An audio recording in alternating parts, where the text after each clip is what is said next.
എൻ്റെ പ്രിയ ദൈവമക്കളെ, ഇന്ന് നമുക്ക് എല്ലാവർക്കും സുപരിചിതമായ ക്രൂശിനെ പറ്റി ശ്രവിക്കാം. കുരിശ് യേശുക്രിസ്തുവിൻ്റെ ക്രൂശീകരണത്തെ പ്രതീകപ്പെടുത്തുന്നു. ഇത് സഹനത്തെയും ത്യാഗത്തെയും പ്രതിനിധീകരിക്കുന്നു. മനുഷ്യരാശിയുടെ പാപങ്ങൾക്കുള്ള യേശുവിൻ്റെ പ്രായശ്ചിത്തത്തെയും പുനരുത്ഥാനത്തിലൂടെ മരണത്തിനെതിരായ അവൻ്റെ വിജയത്തെയും സൂചിപ്പിക്കുന്നു. ഇത് ക്രിസ്ത്യൻ ദൈവശാസ്ത്രത്തിൻ്റെ കേന്ദ്രമാണ്. കുരിശ് പ്രത്യാശയുടെയും വീണ്ടെടുപ്പിൻ്റെയും പ്രതീകമാണ്. സ്നേഹം, ക്ഷമ, വിശ്വാസത്തിൻ്റെ പരിവർത്തന ശക്തിയെ ഇത് ഊന്നി പറയുന്നു. പുരാതന കാലങ്ങളിൽ ഒരു വധശിക്ഷാരീതി എന്ന നിലയിലാണ് ക്രൂശിൻ്റെ ഉത്ഭവം. റോമാക്കാർ ക്രൂശീകരണം വ്യാപകമായി ഉപയോഗിച്ചു. അടിമകൾക്കും കുറ്റവാളികൾക്കും ഒരു ശിക്ഷയായി അതിനെ വീക്ഷിച്ചു. ക്രിസ്തു മതത്തിൽ AD 30 യേശുവിൻ്റെ ക്രൂശ് മരണത്തെ തുടർന്നാണ് ക്രൂശിന് പ്രാധാന്യം ലഭിച്ചത്.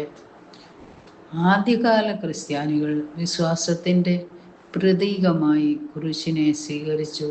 ഇത് യേശുവിൻ്റെ ത്യാഗത്തെയും രക്ഷയുടെ വാഗ്ദാനത്തെയും പ്രതിഫലിപ്പിക്കുന്നു. ഇന്ന് കുരിശ് ലോകമെമ്പാടുമുള്ള ക്രിസ്തു മതത്തിൻ്റെ ഒരു കേന്ദ്ര ചിഹ്നമായി തുടരുന്നു. പാപപരിഹാരം, വീണ്ടെടുപ്പ്, സ്നേഹം എന്നീ വിഷയങ്ങളെ ഉയർത്തിക്കാട്ടുന്നു. കുരിശ് യേശുക്രിസ്തുവിൻ്റെ ത്യാഗത്തെ സൂചിപ്പിക്കുന്നു.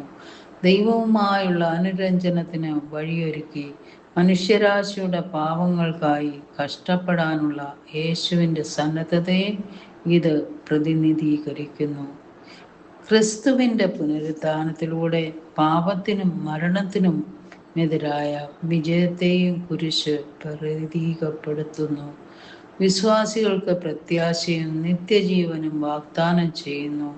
കൂടാതെ ക്രിസ്തുവിനെ അനുഗമിക്കുന്നതിന് സ്വന്തം കുരിശ് ഏറ്റെടുക്കുക എന്ന ആശയം ഉൾക്കൊണ്ടുകൊണ്ട് സ്വയം നിഷേധവും അച്ചടക്കവും സ്വീകരിക്കാൻ ഇത് നമ്മെ വിളിക്കുന്നു.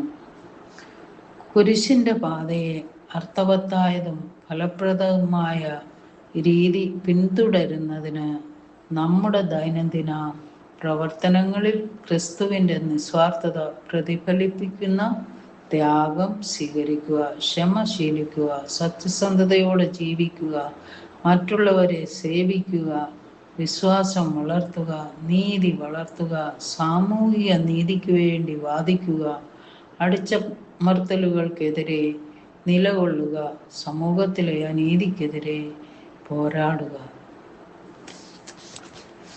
വിശ്വാസം, പ്രത്യാശ, സ്നേഹത്തിൻ്റെ പരിവർത്തന ശക്തി എന്നിവയുടെ ശക്തമായ പ്രതീകമാണ് കുരിശ്.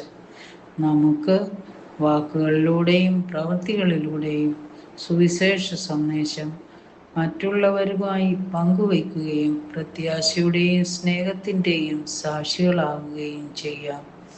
യേശുവേ നന്ദി, നന്ദി യേശുവേ നന്ദി.